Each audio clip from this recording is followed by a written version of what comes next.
அதாவது நம்ம ரீசெண்டாக பழையமடி போயிருந்தபோது வந்து பார்த்தீங்கன்னா அந்த டக்காடி பைக் வந்து கிடச்சிச்சு. இன்னைக்கு இதை தான் நம்ம ரெடி பண்ணி இதுலேயே நமக்கு லாபமா நட்டமா அப்படிங்கிற எல்லாத்தையும் டீட்டெயிலாக பார்க்க போகிறோம். அதாவது கிராஃப்ட் கோல்டு பார்ட் 7. அப்புறம் என்ன ஆரம்பிச்சிருமா, நம்ம பழையர்ம கடையில் பைக் எடுக்க போகிறோம் அப்படின்னா என்னென்ன பார்க்கணும் அப்படிங்கிறத ஸ்டெப்பாக பார்த்துக்கிட்டு அது வரையும் வந்து பார்த்தீங்கன்னா பைக்கை வந்து ரெடி பண்ண போகிறோம். ஃபஸ்ட் நம்ம பழையர்ம கடையில் பைக் எடுக்க போகிறோம் அப்படின்னாவே மெயினாக பார்க்கக்கூடியது அந்த வண்டி புக்கு இருக்கா அப்படிங்கிறத பார்க்கணும். அந்த புக்கு வந்து பார்த்தீங்கன்னா இந்த வண்டிக்கு வந்து இருக்குது. இந்த வண்டி மாடல் வந்து பார்த்தீங்கன்னா 2001 ஹீரோ ஹோண்டாவோட பேஷன் ப்ரோ மாடலுங்க. வண்டி கலர் வந்து பாத்தீங்கன்னா பிளாக், வெயிட் வந்து பாத்தீங்கன்னா 116 கிலோ. நம்ம வந்து சாதம் பார்க்குற மாதிரி பார்த்துக்கிட்டு இருக்கிறோம். ஏன்னா வண்டி கையில் வந்து பாத்தீங்கன்னா வண்டியோட புக் இருக்கு. ஓகே, ஃபர்ஸ்ட் ஸ்டெப்பா நமக்கு புக் இருக்கு, இது அப்படியே இருக்கட்டும். நம்ம அடுத்த செக் பண்ணக்கூடிய என்ன வந்து பாத்தீங்கன்னா இந்த கிக்கர் இருக்கு பாத்தீங்களா, இந்த கிக்கருக்கு மேல நம்ம இப்படி காலை வச்சு பிரஸ் பண்ணும்போது அந்த வால்வு கம்ப்ரஸர் வந்து இருக்கணும். நம்ம கிக் பண்ணும்போது அது வந்து வெளில தெரியும். அதே போல வந்து பாத்தீங்கன்னா அந்த கிக்கரை கிக் பண்ண முடியாம ஸ்டெக் ஆகி பின்னாலுமே வந்து பாத்தீங்கன்னா இன்ஜின் வந்து காலி ஆயிடுச்சு அப்படின்னு தான் அர்த்தம். அதாவது இன்ஜின் சீஸ் ஆயிடுச்சு அப்படின்னு அர்த்தம். இந்த வண்டியில் வந்து பாத்தீங்கன்னா கிக்கர் வந்து ஓகே தான், இந்த பம்பிங் வந்து இருக்கு. அப்படியே அடுத்து என்ன செக் பண்ண போகிறோம் வந்து பார்த்தீங்கன்னா இந்த சைலன்சர் இருக்குல்ல, இந்த இடத்துல நம்ம கையை அப்படி உள்ளே விட்டுட்டு இப்படி கையை எடுத்து பார்க்கும்போது அந்த இடத்துல வந்து பார்த்தீங்கன்னா அந்த ஆயில் இருக்குது பார்த்தீங்களா, அந்த ஆயில் பசப்பு தன்மையோடு இருந்தாலுமே வந்து பார்த்தீங்கன்னா இன்ஜின் காலி ஆயிடுச்சு அப்படிங்கிறது அர்த்தம். பட் இல்லை, இந்த மாதிரி ஆயிலெலாம் வந்து கிடையாது. இந்த இடத்துல எதை வடியுதுங்க, தண்ணியாக என்னன்னு தெரியலங்க, பாருங்களேன் வடிஞ்சிருக்கு. இதுக்குள்ளே என்ன வடியுதா என்ன அப்படிங்கிறதும் தெரில. இது இந்த இடத்துக்கு நேரம் பாதி கூட கட்டியிருக்கு. அண்ட் அடுத்தது நம்ம செக் பண்ண போது என்ன வந்து பார்த்தீங்கன்னா இந்த இக்னிஷன் பிளக்கு கரண்ட் கரெக்டாக போகுது அப்படிங்கிறத செக் பண்ண போகிறோம். அதுக்கு இந்த பிளக்கு இந்த கேபிள் அப்படியே பிடிங்கிட்டு இதை அப்படியே திரும்பி வெளில எடுத்தோம்னா நமக்கு இந்த பார்ட் தனியாக வந்துடும். இந்த இடத்த வந்து பார்த்தீங்கன்னா வண்டியில் பாடியில் எந்த இடத்துல வச்சு நம்ம கிக் பண்ணாலுமே வந்து பார்த்தீங்கன்னா அந்த ஸ்பார்க் வந்து வரும். ஸோ அது வரணும் கண்டிப்பாக. வச்சுக்காக மச்சான், கிக் பண்ண மச்சான். அது அந்த கிக் பண்ணும்போது இந்த இடத்த கையை வச்சிங்கன்னா சாக்கு அடிச்சோம். அது கம்பெனி பொறுப்பு இல்லை, அது பொறுமையாக பார்த்து தான் வைக்கணும். கிக் பண்ண மச்சான். ஆனால் வண்டியை போட்டா வருது ஒரு கிக்கில் தெரிஞ்சு கிக் பண்ணுற வண்டியை போய் பிடிச்சி காட்டா. வருது கிட்ட இப்போ. இப்போ என்னாச்சுன்னு வந்து பார்த்தீங்கன்னா பிளக் ஹோல்டர் வந்து கழட்டும் போது அது வந்து கலண்டு வரல, கட்டாயி வந்துருச்சுங்க பாருங்களேன். இது மெட்டல் வந்து இதுக்குள்ளே வந்து இருக்குது. ஸோ நம்மளே வந்து பார்த்தீங்கன்னா வந்து உடச்சிட்டோம். பரவாயில்ல, இது அப்படி இருக்கட்டும். அண்ட் எனக்கு தெரிஞ்சு வந்து பார்த்தீங்கன்னா எக்ஸ்பெரிமெண்ட் எடுக்கிற பைக்கெலாம் வந்து பார்த்தீங்கன்னா இதை செக் பண்ணி தான் வந்து எடுப்பேன். இதே மாதிரி வேறு எதுவும் செக் பண்ண வேண்டியது இருக்கா அப்படிங்கிறது வந்து உங்களுக்கு எதுவும் தெரிஞ்சால் கமெண்ட்டில் தட்டி விடுங்க, பார்த்து தெரிஞ்சுக்கிறேன். இப்போ நம்ம செக் பண்ண வரைக்கும் வந்து பார்த்தீங்கன்னா இந்த பைக்கில் எல்லாம் ஓகே அப்படிங்கிற மாதிரி தான் இருக்குது. இனி நம்ம என்ன பண்ணுறோம் அப்படின்னு கேட்டிங்கன்னா வண்டியை ஸ்டார்ட் பண்ணி பார்க்குறோம். இப்போ நம்ம வண்டியை ஸ்டார்ட் பண்ணுறது ஃபியூல் வந்து பார்த்தீங்கன்னா டெஸ்டிங் டேங்க்லாம் வந்து எடுத்துருக்கிறேன். இது அப்படியே அந்த கார்பெட்டில் இன்செர்ட் பண்ணிவிட்டு ஸ்டார்ட் பண்ணி வந்து பார்ப்போம். அதுக்கு தான் நீ வந்து நேராக அந்த பெட்ரோல் டேங்கிலே ஊற்றி டெஸ்ட் பண்ணலாமே அப்படின்னு வந்து உங்களுக்கு ஒரு ஐடியா வந்து தோணும். பட் நம்ம இந்த வண்டி வந்து பார்த்தீங்கன்னா பழைய கடையிலேருந்து எடுத்துருக்கிறோம். அந்த டேங்குக்குள்ளே என்ன நிலைமையில் இருக்குது அப்படிங்கிறது தெரியல. அதுக்கு முன்னாடி இந்த டேங்குக்குள்ளே பெட்ரோல் ஊற்றி எதுக்கு வேஸ்ட் ஆகிட்டு நம்ம டெஸ்டிங் தான் பண்ண போகிறோம். அதனால் வந்து பார்த்தீங்கன்னா இந்த டேங்கில் மாட்டிடுவோம். நம்ம ஃபியூல் எடுத்தது வந்து பார்த்தீங்கன்னா ஓவர் ஆயிடுச்சு. இங்கே வந்து பார்த்தீங்கன்னா பயங்கரமாக வடியுது. அதனால் வந்து பார்த்தீங்கன்னா ஃபியூலை வந்து கட் பண்ணிடுவோம். கார்பெட்லேயே ஏதோ ப்ராப்ளம் இருக்குது. இப்போ வண்டியை ஸ்டார்ட் பண்ண வண்டி ஸ்டார்ட் ஆகுமா அப்படின்னு கேட்டிங்கன்னா ஸ்டார்ட் ஆகாது. என்ன ரீசன் வந்து கேட்டிங்கன்னா நம்ம இக்னிஷன் பிளக்கு போகிற வந்து பார்த்தீங்கன்னா ஒயரை வந்து கட் பண்ணி கிடக்கு. அதை வந்து மாட்டி விட்ருவோம். அதுக்குள்ள பிளக்கு வந்து கட் ஆயிடுச்சு. அதனால் வந்து பார்த்தீங்கன்னா அதுக்கு மேலே நச்சு மாட்டி விட்ருவோம். ஓகே, இனி வண்டியை ஸ்டார்ட் பண்ணால் வண்டி ஸ்டார்ட் ஆகணும். ஸோ அதை தான் பார்க்க போகிறோம். என்ன அது, கிக்கரில் ஏதோ ப்ராப்ளம் இருக்குது.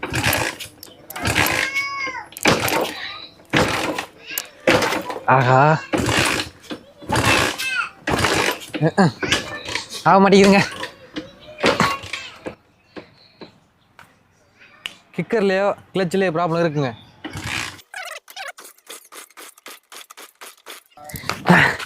முடியலை, ஸ்டார்ட் ஆக மாட்டேங்குதுங்க. இந்த மாதிரி நமக்கு வண்டி ஸ்டார்ட் ஆகலை அப்படின்னா ஃபஸ்ட்டு இவனுக்கு ஒரு ஸ்கேனை போடுறது வந்து நல்லது. ஏன்னா இவன் வந்து பார்த்தீங்கன்னா பயங்கரமாக கறி பிடிச்சிட்டான் அப்படின்னா ஸ்டார்ட் ஆக மாட்டான் வண்டி. அதனால் இப்போ என்ன பண்ணுறோம்னா இந்த பிளக் அப்படியே கழட்டி எடுத்துருவோம். நம்ம நினச்ச மாதிரியே வந்து பார்த்தீங்கன்னா அந்த இடத்துலலாம் பயங்கரமாக கறி பிடிச்சி போயிருக்கு. இதுவுமே ஒரு ரீசனாக இருக்கலாம் வண்டி ஸ்டார்ட் ஆகிறதுக்கு. இது நம்ம பெட்ரோலை க்ளீன் பண்ணி போடலாம். பட் க்ளீன் பண்ணி போட்டாலுமே வந்து பார்த்தீங்கன்னா பிறகு இந்த மாதிரி வர்றதுக்கு வாய்ப்புகள் வந்துருக்கு. அதனால வந்து பார்த்தீங்கன்னா புதுசாக வந்து எடுத்துருக்கிறேன். இதை கழட்டி அந்த இடத்துல மாட்டி விட்ருவோம். இதுதான் வந்து பார்த்தீங்கன்னா அந்த புது ஸ்பார்க் பிளக். அதை அப்படியே கலெக்டினபடி ரிட்டர்ன் மாற்றோம். இப்போ வண்டியை ஸ்டார்ட் பண்ணுறோம்.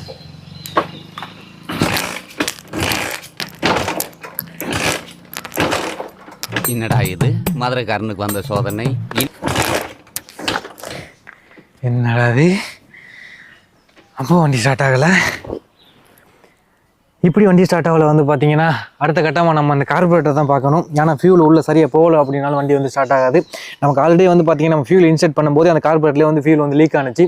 ஸோ அது கூட ஒரு ப்ராப்ளமாக இருக்கலாம். இப்போ என்ன பண்ணுறோம்னா கார்பரேட்டர் தனியாக கழட்டி எடுக்கிறோம். இந்த மாதிரி 2 இடத்துல போல்ட் வந்து அந்த சைடு இந்த சைடு வந்து இருக்குது. அதை கலட்டினால வந்து பார்த்தீங்கன்னா நம்ம கார்பரேட்டர் தனியாக வெளியே எடுத்துடலாம். இப்போ அப்படியே இந்த இடத்துல வந்து பார்த்தீங்கன்னா ஆக்சிலேட்டர் கேபிள் வந்து போகும். ஸோ அதையும் கழட்டி விட்டுருவோம்.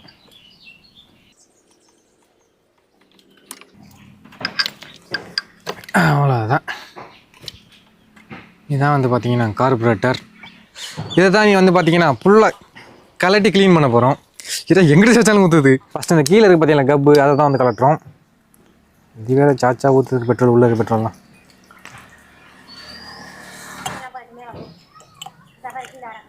உள்ளே பார்த்தீங்கன்னா பயங்கரமாக ரஸ்ட் ஏறி போயிருக்கு. இப்போ இந்த வால்வும் எப்படி தனியாக கழட்டி எடுத்துருவோம்.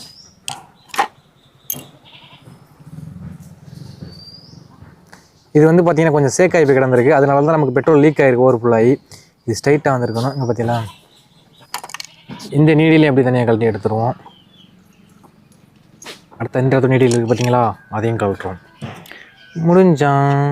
இனி இது ஃபுல்லாகவே வந்து பார்த்தீங்கன்னா பெட்ரோல் ஊற்றி நல்லா வாஷ் பண்ண போகிறோம்.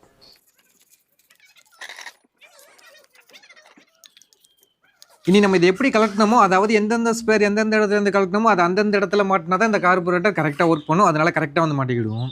அப்படி மாட்டிட்டு இந்த வால்வை கீழே ப்ரெஸ் பண்ணி விட்டோம்னா ரிட்டர்ன் மேலே வரணும். அப்படி இருந்தால் தான் கரெக்டாக இருக்கும். அப்படியே நீ இந்த ஆக்சிலேட்டர் கேபிளுக்கான மவுண்டை மாட்டிட்டு அந்த கார்பரேட்டர் அந்த இடத்துக்கு நிறைய அப்படியே மாட்டி விட்டுருவோம். இப்போ அப்படியே பெட்ரோல் ஆன் பண்ணி மாதிரி லீக் ஆகுதா அப்படிங்கிறத வந்து பார்த்துருவோம். பெட்ரோல் போய் கொண்டு உள்ளது. ஓரளவு போயிடுச்சுங்க உள்ள. இன்னும் இது வரைக்கும் பெட்ரோல் லீக்கிங் இல்லை. எந்த இடத்துல லீக் ஆகலை ஆகலை ஆகலை ஆகலை ஆகலை இன்னும் மல்லை. ஓகேங்க. அந்த பெட்ரோல் லீக் ஆனிச்சு பார்த்தீங்களா, அதை வந்து கட் பண்ணிட்டோம். ஸோ இப்போ வந்து பெட்ரோல் லீக்கேஜ் வந்து கிடையாது. இப்போ நம்ம வண்டியை ஸ்டார்ட் பண்ணி வண்டி ஸ்டார்ட் ஆகுது அப்படிங்கிறத பார்த்துருவோம். ஆகுது, மூவி இருக்குங்க.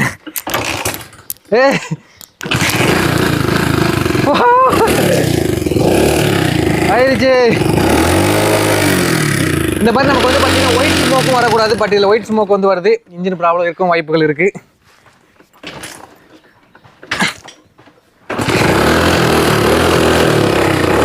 அடைக்குது நல்லா.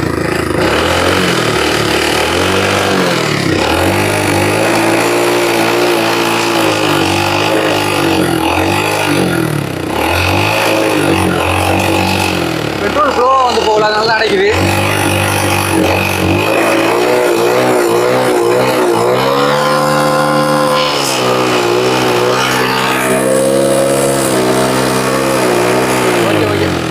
ஒயிட் ஸ்மோக் போனால் நான் ரொம்ப வருது அப்படின்னு நினச்சேன். பட் அந்த அளவுக்குலாம் வரல, லைட்டாக கட் ஆகிடுச்சு.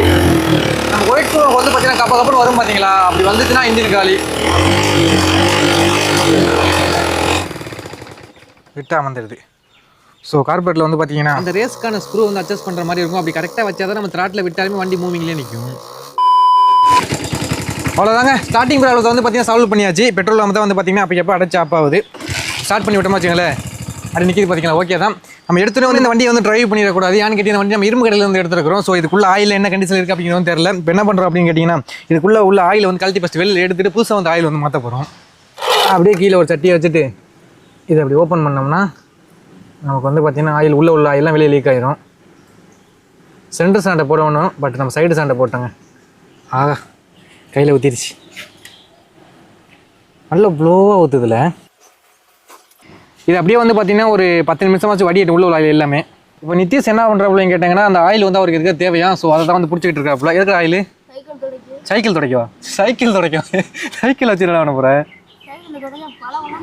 ஓஹோ, ஒரு ட்ரிக்காங்க. இதை யூஸ் பண்ணி சைக்கிள் தொடச்சா நல்லா பல வருமாங்க. ஒரு வழியாக வந்து பார்த்தீங்கன்னா எல்லா ஆயில் வடைஞ்சி முடிஞ்சிருச்சு. இதுக்குள்ளே இருந்த ஆயில் இவ்வளோ தாங்க. நல்லா கண்ணக்கரையர்னு கருவா கொட்ட மாதிரி இருக்குது. இனி நம்ம இதுக்கு புதுசாக வந்து பார்த்தீங்கன்னா ஆயில் வந்து ஊற்ற போகிறோம். நான் 1 லிட்டர் ஆயில் வந்து பார்த்தீங்கன்னா கேட்டேன். பட் 1 லிட்டரில் வந்து கிடையாது. அதனால் வந்து பார்த்தீங்கன்னா 6 லிட்டர் 2 பாட்டில் வந்து வாங்கியிருக்கிறோம். இப்போ என்ன பண்ணுறோம்னா, மேலே உள்ள கேப்பை வந்து ஓப்பன் பண்ணிட்டு ஆயில் வந்து ஊற்ற போகிறோம். அதுக்கு முன்னாடி நம்ம கீழே ஒரு நட்டு கலக்கணும்ல, அதை வந்து மாற்றணும். இல்லாட்டா நம்ம மேலே ஆயில் ஊற்றணும்னா கீழே வந்து பார்த்தீங்கன்னா வடிஞ்சு போயிடும். ஃபஸ்ட் அந்த நட்டை வந்து மாட்டிடுவோம். சாரி, போல்டு எவ்வளோக்கு டைட் பண்ண முடியுமோ அந்த அளவுக்கு டைட் பண்ணிடணும். இல்லாட்டா அந்த இடத்துல வந்து பார்த்தீங்கன்னா ஆயில் லீக் ஆகும். அவ்வளோதாங்க. இனி மேலே உள்ள கேப்பை ஓப்பன் பண்ணிடுவோம். இது எது கூறாக இருக்குன்னு பார்த்தீங்கன்னா, இந்த மாதிரி ஆயில் கேனு ஓட்ட போடுறதுக்கு தான் போல். எப்படி ஊற்றுறதில்ல, புனல் இருந்தால் ஊற்றலாம் நல்லாயிருக்கும். இன்ஸ்டாவில் ஒரு வீடியோ ஒன்று பார்த்தேன். இப்படி விரல வச்சு ஊற்றலாமா, ட்ரை பண்ணுவோமா? ஊற்றுதுங்க, கரெக்டு தாங்க. அடுத்து 2வது கேனு. இப்படி ஊற்றினாலும் நல்லா ஊற்ற முடியுதுங்க. தேவையில்லாமல் விரல வச்சு ஊற்றுறோம், அதை வச்சு ஊற்றுறோம். அவ்வளோதான், வேலையே முடிஞ்சிச்சு. அடுத்தபடி அந்த கவர் இருக்குது பார்த்தீங்களா, இது எனக்கு சுத்தமாக பிடிக்கல, அதனால இதை வந்து கட் பண்ணி எறிய போகிறேன். அது பார்க்க என்னமோ ஒரு மாதிரியா இருக்குங்க. கட் பண்ணி உள்ளே புதுசாக இருக்குது வண்டி. இங்கே பாருங்களேன், வெளியே தான் கருத்து பேத்து கருவா கொட்டை மாதிரி இருக்குது. இந்த டேங்க் மூடியில் மாட்டிருக்கு போடுறான், அவ்வளோதான்டா நம்பிடுதேன். அப்படியே இந்த ஃப்ரண்ட் சைடு தூமை பார்த்தீங்கன்னா பயங்கரம் நொறுங்கி போயிருக்கு. இதை மாற்றினா தான் வந்து பார்த்தீங்கன்னா பெஸ்ட்டு. பட் நான் மாற்ற போகிறது வந்து கிடையாது. ஏன்னா இந்த வண்டி நான் ஓட்ட போகிறது கிடையாதுங்க, வேறு விஷயத்தை கட்டி வாங்கினது. எதுக்கு அப்படி வந்து ஃபைனலாக வந்து சொல்கிறேன். இப்போ இந்த இடத்துல டொயின் கட்டிக்கிறாங்க பார்த்தீங்களா, இதெல்லாம் அடுத்து விட்டுட்டு அந்த நொறுங்களை வந்து சரி பண்ண போகிறோம். சும்மா டொயின் போடுறது கட்டி தாங்க இருக்குது, உள்ளே ஒன்றுமே இருக்காதுன்னு நினைக்கிறேன். இந்த வண்டி ஆல்ரெடி யூஸ் பண்ணது வந்து பார்த்தீங்கன்னா பெரிய அளவு இருப்பான்னு நினைக்கிறேங்க. நான் டொயின் அறுக்கிறேன் உள்ள கட்டி இந்த சின்ன சின்ன ஹோல்ஸ் இருக்குது பார்த்தீங்களா, அதுக்குள்ளே கொண்டு வந்து பார்த்தீங்கன்னா டொயினை போட்டு கட்டி வச்சிருக்காங்க. பட் பேனல் வந்து லைட்டாக தெரிச்சிருக்கு அப்படின்னு நினச்சேன், ஃபுல்லாகவே தெரிச்சு போயிருங்க பாருங்களேன், இந்த அளவு தெரிச்சிருச்சு. ஓகே, இதை முடிஞ்ச வரைக்கும் ட்ரை பண்ணுவோம் ஃபிக்ஸ் பண்ணுறதுக்கு. அப்படி இல்லாட்டினா மாத்திர மாதிரி தான் நினைக்கிறேன். அதாவது என்ன பண்ணுன்னு பார்த்தீங்கன்னா, அந்த உடஞ்ச இடத்துக்கு நேரம் 2 சைடு ஹோல்ஸை போட்டு அதுக்குள்ளே கட்டுக்கம்பி இன்செர்ட் பண்ணி நல்லா டைட்டாக வந்து முறுக்கி விட்டுட்டு, ஸோ இதே மாதிரி தான் வந்து பார்த்தீங்கன்னா அந்த உடஞ்ச இடம் எல்லாத்துலேயும் வந்து கட்டுக்கம்பி போட்டு முறுக்குறேன். இப்போ நமக்கு ப்ராப்பரான பேனல் வந்து ரெடி. அடுத்தபடி நம்ம வண்டியில் வந்து பார்த்தீங்கன்னா இந்த இடம் ஃபுல்லாக ஆயில் பயங்கரமாக படிஞ்சிருக்கு. அதனால் வண்டி இப்போ வந்து பார்த்தீங்கன்னா குளிப்பாட்ட போகிறோம். ஆரம்பிச்சிருமா?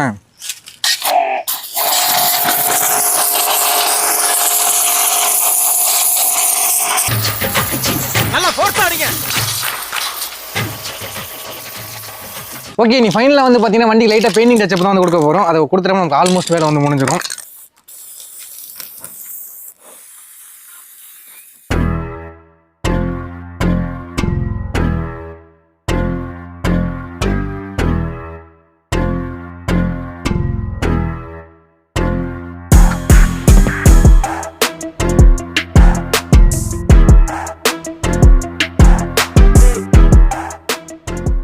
ஓகே, இப்போ நமக்கு வண்டியில் கம்ப்ளீட்டாக வேலை வந்து முடிஞ்சிருச்சு. இந்த வண்டியை ட்ரைவ் பண்ணி எப்படி இருக்குது அப்படிங்கிறத பார்த்து நம்ம அந்த வண்டி எவ்வளோ இரும்புகள் எடுத்தோம், இதுக்கு எவ்வளோ செலவு பண்ணும் அப்படிங்கிறத டீட்டெயிலாக வந்து பார்க்க போகிறோம். அந்த டேங்குக்குள்ளே வந்து நான் டெஸ்ட் பண்ண சொன்னேன் பார்த்தீங்களா, அதை நான் வாஷ் பண்ணும்போது வந்து பார்த்தீங்கன்னா டேங்கை டெஸ்ட் பண்ணிட்டு அதுக்குள்ளே பெட்ரோல் ஊற்றி கொண்டு வந்துட்டு அடுத்ததாக வந்து பார்த்தீங்கன்னா இந்த வண்டியில் சாவி வந்து கிடையாது. அதுக்குமே வந்து பார்த்தீங்கன்னா டுபாக்கூர் சாவி வந்து ரெடி பண்ணி வச்சிருக்கிறோம். ஸோ இது எப்படியே ஆன் ஆக முடியுது. டுபாக்கூர் சாவிங்கிறத வேலையை காட்டுதுங்க. ஓகே, ஆன் பண்ணிவிட்டு இப்போ வண்டியை ஸ்டார்ட் பண்ணோம்னா கியரில் கிடக்கு. ஓகே, ஸ்டார்ட் பண்ணிடுவோமா? ஒரே அடி தாங்க, அருமையாக ஸ்டார்ட் ஆயிடுச்சு. என்னது, ஆஹா, இவ்வளோ நல்லா இருந்தது, ஆக்சிலேட்டர் கேபிள் கட் ஆயிடுச்சுடா. அதாவது என்னாச்சுன்னு பார்த்தீங்கன்னா இவ்வளோ நல்லா தான் இருந்துச்சு. நம்ம வந்து ஒரு முறுக்கணும், அந்த ஆக்சிலேட்டர் கேபிள் வந்து பார்த்தீங்கன்னா கட் ஆகி போச்சு. அது பழைய வண்டி அப்படிங்கிறத வந்து காட்டிடுச்சுங்க. இனி அப்படியே வீட்டுக்கு தள்ளிக்கு போய்ட்டு ஆக்சிலேட்டர் கேபிள் மாற்றி கொண்டு வந்துடும். இங்கே பார்த்தீங்களா, நான் சொன்ன மாதிரி அந்த கேபிள் தான் கட் ஆகி போயிருக்கு. எந்த அளவு கட் ஆயிருக்கு அப்படிங்கிறது வந்து பார்த்தீங்கன்னா தெரியும். ஓகே, ஒரு வழியாக வந்து பார்த்தீங்கன்னா கேபிள் வந்து மாற்றியாச்சு, வண்டியை ஸ்டார்ட் பண்ணியாச்சு, கிளம்புவோம் வாங்க. வண்டி மூவிங்கில் எந்த குறையும் இல்லைங்க, நீட்டாக மூவ் ஆகி போயிட்டுருக்கு. அதுவும் 2001 மாடலு, அந்த சலசலப்பு எந்த இதுவும் கிடையாதுங்க. கிட்டத்தட்ட நான் பிறக்கும் போது வந்த வண்டிங்க. இன்னமும் கண்டிஷனில் இருக்குன்னா பெரிய விஷயம்தான். நல்லா இழுக்குது, பிக்கப்லாம் சூப்பராக இருக்குங்க.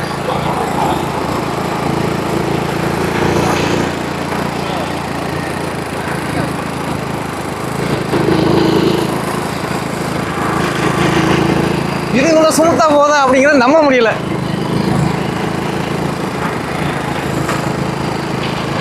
வண்டி நல்லா தான் இருக்கு, பட் இதுக்கப்புறம் இந்த வண்டி எப்படி மாறப்போகுது அப்படிங்கிறது தான் தெரியல.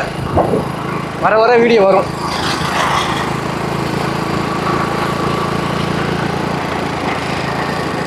எனக்கு இந்த வண்டி லுக் எப்படி இருக்கு அப்படிங்கிறத கமெண்ட்ல சொல்லுங்க. சதீஷ் எனது பெயர், கனவுகளை நோக்கி போகிறேன். என் ஸ்குவாட் எனது பக்கம், ஒவ்வொரு கட்டத்திலும் நானே நம்பிக்கையுடன் காமிச்சு இரும்பு கடையிலிருந்து எடுத்தது அப்படின்னு சொன்னா யாரும் நம்ப மாட்டாங்க. அந்த அளவுக்கு சும்மா அருமையா மூவ் ஆகுதுங்க.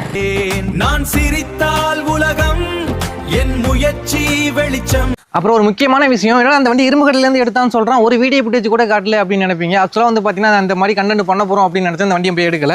ஒரு எக்ஸ்பெரிமெண்ட் கட்டி அந்த வண்டியை வந்து எடுத்துக்கு வந்திருந்தேன். எடுத்துக்கு வந்து பார்த்தா தெரியல, சின்ன சின்ன ப்ராப்ளம் வந்து இருந்துச்சு. சரி, அதை சரி பண்ணுறது நம்மளோட craft gold content series add பண்ணலாமே அப்படின்னு தோணுச்சு. அதாவது இந்த வண்டி நம்ம எவ்வளோக்கு எடுத்தோம், எவ்வளோ செலவு பண்ண போகிறோம் அப்படிங்கிறத உங்களை காட்டலாம்னு தோணுச்சு. இதுதான் உண்மை. பழனிசாமி நாங்க வர்றோம்ப்பா. ஓகே, இப்போ இந்த வண்டி நம்ம எவ்வளோ எடுத்தோம் அப்படிங்கிறது வந்து பார்த்துருவோம். இந்த வண்டியை வந்து பார்த்தீங்கன்னா பழைய கடையிலேருந்து ஒரு 6000 ரூபாய்க்கு வந்து எடுத்திருந்தேன். இதுக்கு நம்ம செலவு பண்ணதும் வந்து பார்த்தீங்கன்னா ஒரு 1500 செலவு பண்ணியிருக்கோம். மொத்தம் அடக்கம் வந்து பார்த்தீங்கன்னா ஒரு 7500 அடக்குங்க இந்த வண்டி. இதில் உள்ள ஸ்பேர் பார்ட்ஸ்க்காச்சும் வந்து பார்த்தீங்கன்னா ஒரு 10K மதிப்பு வச்சாலும் நமக்கு வந்து பார்த்தீங்கன்னா 2500 வந்து பார்த்தீங்கன்னா ப்ராஃபிட். இந்த வீடியோ பற்றி என்ன நினைக்கிறீங்க அப்படின்னு ஒப்பீனியன் மறந்து கமெண்ட் பாக்ஸ் தட்டி விட்டுருங்க. அப்புறம் வழக்கமாக சொல்கிறது இந்த வண்டி வந்து பார்த்தீங்கன்னா சேல் பண்ண கிடையாது, நம்மளோட அப்கமிங் ப்ராஜெக்ட்டுக்கு வேண்டி தான். சரி, ஓகே, வீடியோ பிடிச்ச லைக் பண்ணுங்க. இந்த மாதிரி வேறு என்ன பண்ணலாம் அப்படின்னு சொல்லி நம்ம நெக்ஸ்ட் வீடியோவில் மீட் பண்ணலாம்.